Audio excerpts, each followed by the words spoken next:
Wahai ibu, wahai bapak, ayo kita membiasakan keakraban di rumah. Hadirlah dalam kehidupan keluarga dan anak-anak Anda. Mungkin anak Anda kuliah di Surabaya, pulangnya sebulan sekali atau 2 bulan sekali atau 6 bulan sekali, atau lagi tinggal di pondok. Yang kami maksud adalah bisa berkumpul, maksimalkan perkumpulan yang berkualitas. Dimulai dari saat anak-anak kecil. Tolong jangan dianggap dia itu seperti kucing yang nggak perlu dianggap perilaku dan gerak-geriknya. Anda harus mulai membiasakan hari ini untuk ngobrol komunikasi dengan anak-anak, biarpun anak umur 2 tahun. Anda berlatih.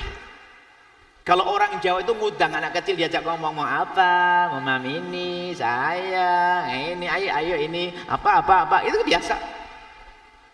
Itu terus ditingkatkan sampai usia agak besar, usia 2 tahun, 3 tahun.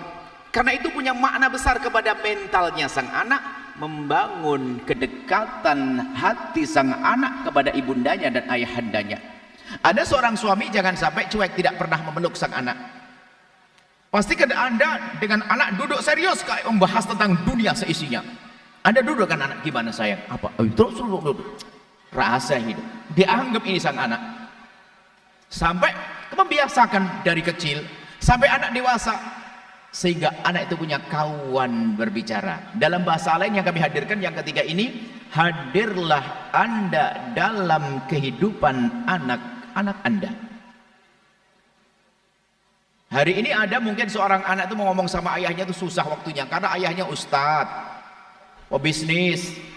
Sang anak mau ngomong, ayah apa sih nak?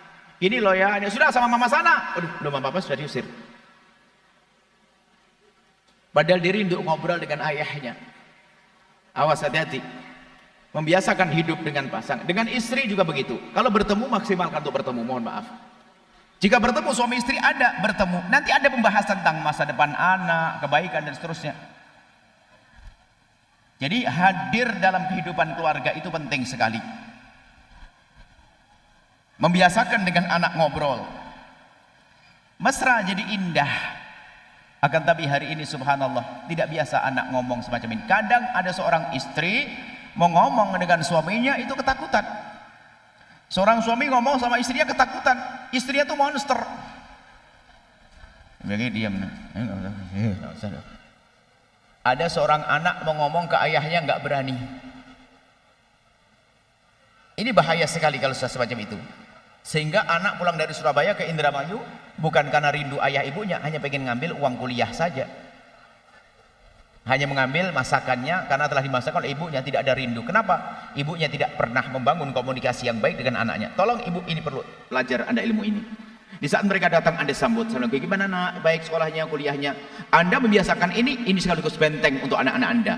Akan tapi nasib buruk hari ini, mungkin ini nasib kita hidup yang tahun ini lebih berat godaan kita. Coba. Kadang anak kumpul di rumah, Masya Allah. Seperti hanya kumpul, akan tapi semuanya sibuk masing-masing dengan handphonenya. Ini musibah. Sampai seorang anak tanya, Mama, Umi, apa sih? Lagi asik dengan handphonenya. Mungkin Anda harus mencoba perlahan. Kalau sudah berada di rumah, selamat tinggal handphone. Seorang suami kadang pengen ngomong sama istrinya susah, karena istrinya setiap hari adalah pegang handphone. Padahal suami itu enak, cuma tidak berani mengingatkan. Mohon maaf ini. Sang suami istri juga begitu. Dari tadi nunggu suaminya pengen ngobrol, tak taunya semua sampai di rumah handphonean, Masya Allah.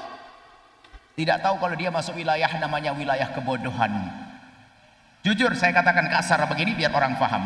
Kami rindu kalau Anda pulang ke rumah selamat tinggal handphone, selesai. Kalaupun harus Anda telepon, Anda minta izin. Yang abang mau telepon Anda perlu. Atau istri, abang, ayang mau melihat video sebentar bikin nasi goreng. Oke, minta izin. Tapi hari ini Masya Allah, sang ibu di pojok sana nonton YouTube, ayah di pojok sana. Apakah mungkin anak menjadi anak baik langsung ngaji Al-Quran di sampingnya? Nggak ada. Tolonglah, handphone Anda ini adalah perusak juga, perusak komunikasi. Mestinya kita berdua, ternyata tidak, kita ditinggalkan gara-gara handphone. Kita duduk berdua begini gara-gara handphone ditinggalkan. Kalau bisa Anda punya adab deh, kalau ngomong sama kawan tinggalkan HP. Nggak pantas Anda megang handphone, sungguh. Orang mau ngomong dengan Anda itu sudah salah, senyum-senyum sendiri lagi di hadapannya. Padahal ngomongnya masalah sedih. Ini termasuk, mohon maaf, yang ada di rumah itu mengganggu tanpa disadari. Sehingga tidak bisa menjadikan hadir kita dalam kehidupan anak-anak kita. Tolong, ini adalah jangan dianggap sepele, ini masalah luar biasa. Sampai di rumah Anda perlu membiasakan anak-anak Anda untuk bisa komunikasi dengan Anda. Janganlah Anda memberikan handphone kepada anak-anak Anda kecuali dengan beberapa peraturan, dengan beberapa kesepakatan. Kami teringat tahun 9 tahun atau 10 tahun yang lalu, sebelum medsos dahsyat seperti hari ini, atau bahkan mungkin 15 atau 10-15 tahun yang lalu,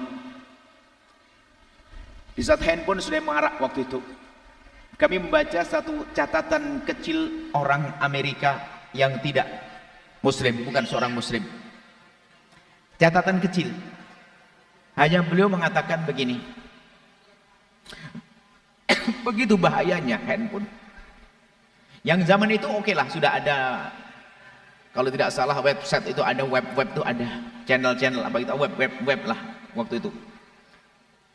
Karena itu membahayakan. Tolonglah wahai para ibu, ini orang kafir yang menulis. Jangan Anda latah memberikan anak-anak Anda hal-hal semacam itu. Kalau Anda ingin memberikan anak Anda handphone misalnya, ayo dengan sebuah kesepakatan. Karena apa? Wataknya anak kecil itu adalah mudah diajak bersepakat. Daripada setelah melanggar diingatkan, jauh lebih bagus kalau bersepakat. Apa itu kesepakatannya? Ini buat catatan orang kafir, dan sampai saya ingat begitu indahnya dia buat catatan. Yang pertama, anakku sayang, handphone ini aku akan berikan handphone kepadamu, tapi catatannya satu, handphone ini handphonenya mama, bukan handphone kamu. Oke. Yang kedua, tidak boleh pakai PIN. Oke. Yang ketiga, apapun yang terjadi kamu tidak boleh menghapus historinya. Yang keempat, sampai di rumah handphone ditempatkan di tempat yang mama boleh ambil sewaktu-waktu. Kelima, ini terus ada beberapa catatan. Oke, sepakat, baru belikan. Hari ini anak-anak, pakai PIN disembunyikan. Kalau main handphone, lihat, kelihatannya satu rumah bersama, nggak pernah berkumpul. Karena anaknya, apalagi anaknya orang kaya, masya Allah, masuk kamar dikunci. Ibunya memanggil saja kamar di tik tik tik. Nah, yang ketakutan ibunya, yang sudah salah mendidik anaknya. Ayo, kenapa? Itulah salahnya kita tidak membiasakan mesra dengan keluarga. Maka mulai hari ini kita perlu bangun komunikasi yang baik, sehingga anak sampai di rumah itu lebih indah kalau diskusi dengan ibundanya. Duduk sayang, gimana ceritanya kuliahnya? Masya Allah, terus. Oh, masya Allah dia. Ntar mama begini mati ya, enak. Kami mesti dengan ibunda kami tercinta, ibunda. Sampai kadang kalau mengingat begini ini, kami berharap kalau ibu itu seperti itu semuanya. Ibunda kami, waktu kami sebelum mondok, kami sekolah di SMP. Setiap hari ibunda kami di samping kanan kami. Kini posisinya, kursi kami lebih tinggi dan beliau lebih rendah. Karena kita tidak punya banyak kursi lah, kurang lebihnya. Kursinya macam-macam.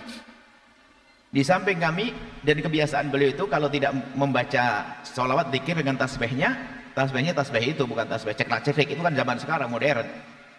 Sama melinjo, bakar, sama kami suka kacang-kacang bakar. Sambil beliau mupasi, sambil kita baca itu dikasih. Dan indah sekali, sesaat tangan beliau itu tiba menjulurkan tangannya langsung megang leher kami. Sesaat sering. Sampai terasa, sampai hari ini kayak micet-micet begini. Sampai kadang ketiduran di situ. Masya Allah, suasana indah. Oh, kalau seorang ibu kayak begini semuanya, kira-kira apakah ada anak mau lari dari ibunya? Cuman hari ini ibunya juga sibuk dengan YouTube-nya. Bukan YouTube saja, hari ini kerusakannya luar biasa. Masuk pasar itu kan membingungkan, bikin kita suka belanja. Sekarang enggak, pasarnya masuk saku. Setiap hari lihat belanjaan, apa itu? Mau belanja lewat, ya itu, lihat. Akhirnya barang di rumah enggak ada harganya. Sudah suaminya pemasukannya pas-pasan, istrinya setiap hari lihat itu loh, apa namanya? Ya pokoknya kalau lihat penjual barang baru ini, wah ada diskon segala macam ini semuanya. Akhirnya di rumah barang nggak berharga, pengen beli. Nah ini diantara menyiksa juga. Belum lagi tontonan, mohon maaf. Sudah sampai di sini saja, wahai para perindu ridho Allah. Ayo kami rindu. Insya Allah karena Allah Anda bisa. Amin.